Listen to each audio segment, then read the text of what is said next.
Magandang araw po sa inyong lahat mga kababayan at welcome back dito po sa PNR at ito nga mga karibin natin. Nako, na karma na. Nako matindi sinapit. Romualdez Palacio sobrang napahiya. Ayan mga kababayan, patungkol po riyan ang ating alamin at bibigyan ng reaksyon ngayong araw na ito. Pero bago po ang lahat mga kababayan, sa mga hindi pa po nakapag-subscribe sa ating munting channel ay pa-subscribe naman po. At palike na rin po ng video ito. Maraming salamat po at eto na nga. Simulan na po natin to.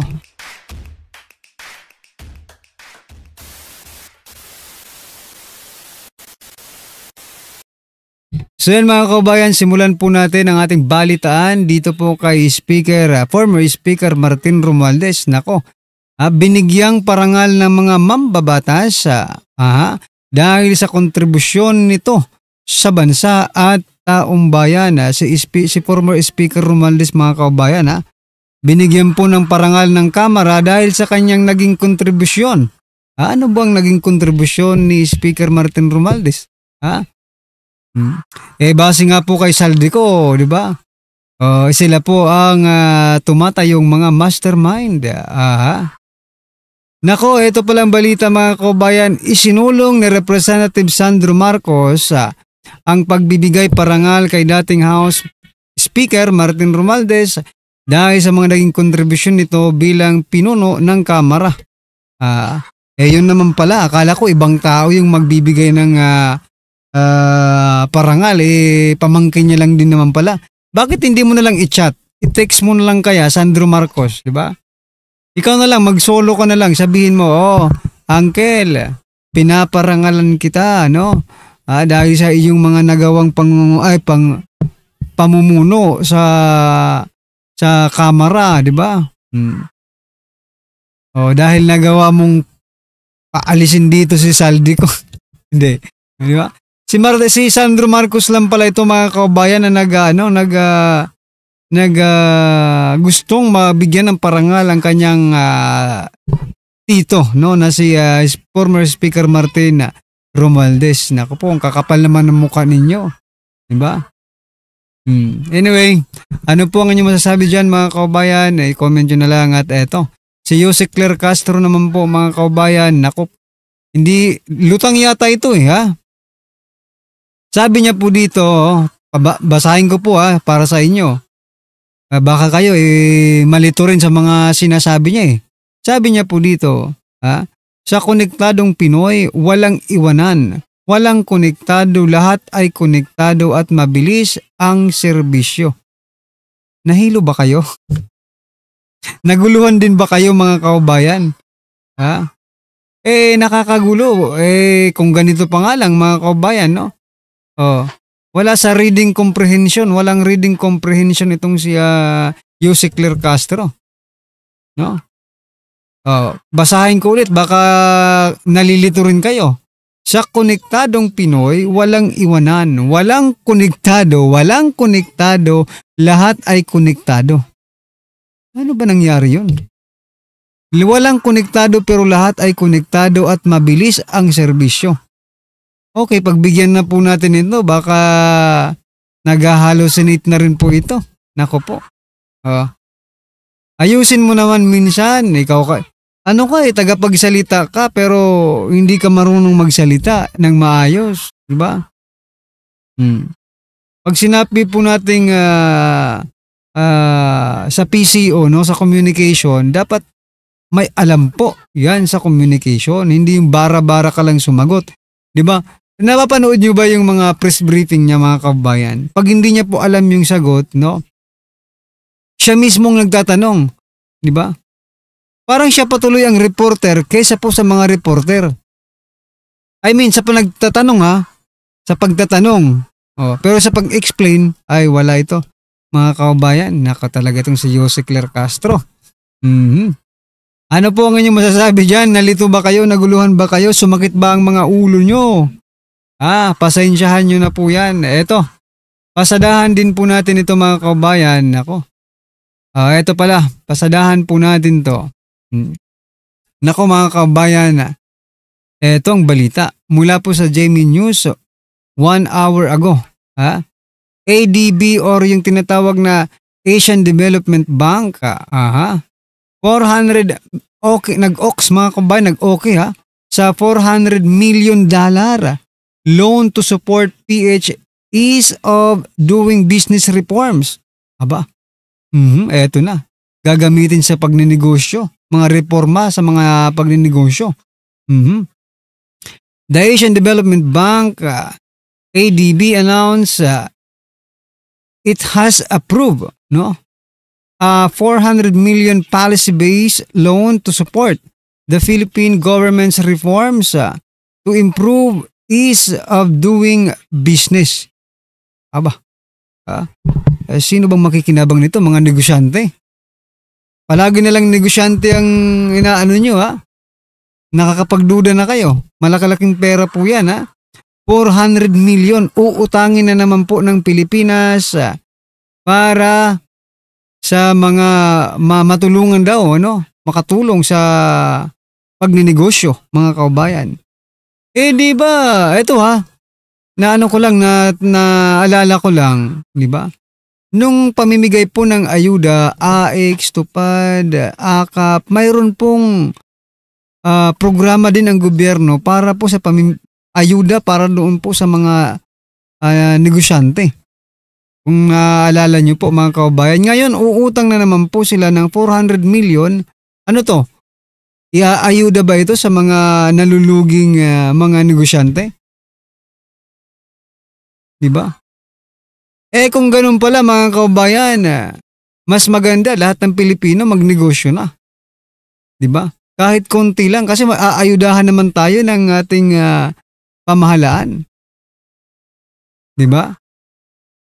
Ang hirap nito mga kabayan, yung mga negosyante aayudahan nila kung para man ito hindi ko sinasabing para talaga ito doon, Kung itong $400 million ay ipang-aayuda lang nila sa mga negosyante, para naman hindi malugi, tayo pong mga hindi negosyante, mga kabayan, ay parte po tayo ng magbabayad sa utang na yan Saan man mapunta yung $400 million na yan, Saan man mapunta yan, tayong lahat ng mga Pilipino, including you na nakikinig ngayon, nandito ka man sa Pilipinas or nandun ka man sa ibang bansa, OFW ka, magiging parte po tayo ng pagbabayad ng utang na yan. Diba? Magiging parte po tayo ng pagbabayad ng utang na yan. Kaya, nako po, 400 million, sana naman mapakinabangan niya ng lahat, hindi lang mapunta sa bulsa ng ilang mga politiko. Diba? Baka mamaya, yan lang po yung rason nila, to ease doing business reforms, pero baka mapunta lang yan sa flood control project. Diba? Uunahan na lang po natin kasi yung sa PhilHealth, ganun po ang nangyari mga kababayan, diba? Anyway, ano po ang inyong masasabi dyan mga kababayan? I-comment nyo na lang at eto, pasadahan po natin ang video ito. Eto, sabi naman po dito, nakarma, buying, disbar na. Aba, disbar na ba? Kinasuhan ni Bong Revilla. Deserve. Aba, eto mga kababayan, klaruhin nga po natin to. Bigyan po natin ng reaksyon. Eto na po, Sir Banat Bay. Mula po ito kay Political PH TV mga kabayan. Ngayon, pinagpipiestahan na naman si Senator Revilla. Pero ikikwento ko sa inyo kung ano talaga ang tunay na nangyayari dyan kay Senator Revilla. Sisimulan natin sa pamamagitan nitong balita na ito. Ito, papakita ko sa inyo. Chotomate. Ayan. Pero bago po mangyari ang mga ganyang klaseng usapan, kasi, anong title? NITA. Ano yung NITA?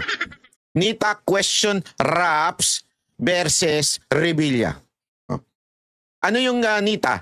National Institute for Transparency and Accountability. Ang linaw-linaw na po dyan, Sabi dyan, in a PAC press conference, NITA Executive Director Carlos Ayala raise alarms over the potential prosecution of former Senator Bong Revilla. Oh. Sinasabi dito, tatagalugin na lang natin ha, kasi para mas malinaw ang ating paliwanag dito. Ha?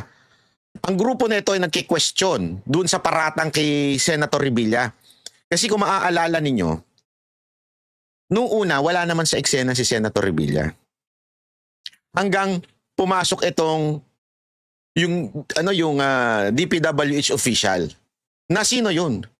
Na bit ni Remulla. Tandaan nyo, yung si Remulla na dating DOJ, lagi niyang kasama yun. Bit niya yung si, anong pangalan nun? Si Alcantara ba yun? Chatomate, ha? DPWH. Hindi si Alcantara. Sorry. Si isa. Bernardo yata. Official. No. Ngayon, pinagpipiestahan na naman. Hindi si Alcantara. Sorry. Si isa. Official. Etong si Bernardo. Yun, kasi yung pangalan niya, pangalan ng Comblo. Bernardo. Diba? Yung si Bernardo, noong una wala sa eksena eh. Lahat ng mga nagsasalita, hindi pa kasama si Revilla. Pansinin ninyo ha. Sino lang ang nagdala kay Revilla, sa yung pangalan ni Revilla? Si Alcantara, si Bernardo. At every time na umaatin si Bernardo, ang may bit-bit sa kanya, si Remulla. DOJ Secretary pa to si Remulla. At the same time noon, naalala nyo, may inabutan pa na papel, di ba? Yung affidavit ni Bernardo. Di ba? Lagi siyang ganun. Kesyo daw, nung una, sa salita ni Bernardo, wala pa si Revilla. Nung pangalawang mga pumunta, meron na. Yung pangatlo, iba na naman ang kwento. Nadadagdagan yung kwento. At every time pumupunta si Bernardo sa Senado, kasama si Remulla. Ganito kasi kwento niyan. Dito sa article na to, sinasabi dito, na itong walang dokumento, walang testigo, walang pisikal na ebidensya, puro kwento lang, hearsay o chismis lang. Yun ang sinasabi nitong article na to. Hindi lang si Revilla pero siya lang inuusig sa parehong salaysay. Dinidiin si Revilla. Yung iba, tinigilan na. Halimbawa, si Chis Escudero, Mark Villar, Jingo Estrada, Joel Villanueva, Grace Poe, Nancy Binay, Sani Angara. Yung mga nabanggit, nawala na. Pati nga si Bam Aquino, sinabi dito eh. But none of them, sabi yan sa article, recommended for charges. That's something fishy. Bakit si Revilla lang ang nire-recommendang kasuhan? Diba? Merong mga butas na hindi ka panipaniwalang kwento. Sabi ng Nita ho nagsabi, yung grupo, tinawag daw na testigo na close friend si Revilla. Pero ang kwento ay walang kasamang tao, walang security, walang dokumento, walang koordinasyon.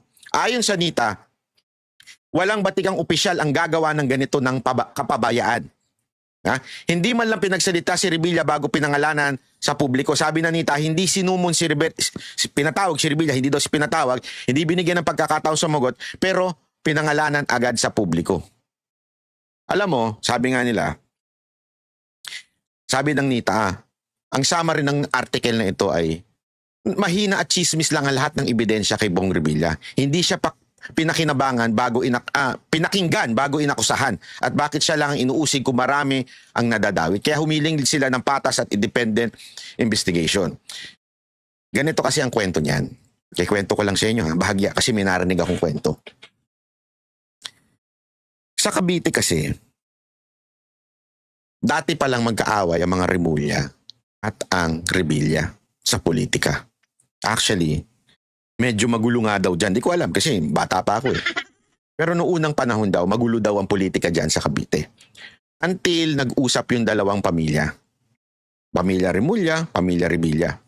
Naayos, nagbigayan sila. Sa'yo ang tundo, sa akin ang Maynila. Sa'yo ang distrito na to, sa'yo ang distrito na ito. Hati, para wala ng gulo. Okay? At nakita naman dating governor din ng mga Revilla eh. Pero binigyan ng pagkakataon ng mga Remulla, Ganyan. Ang problema ngayon daw, ang kwento dyan sa Cavite, wala nang matikas na rimulya. Bakit? Kasi, aside from, hindi talaga matikas yung isa doon.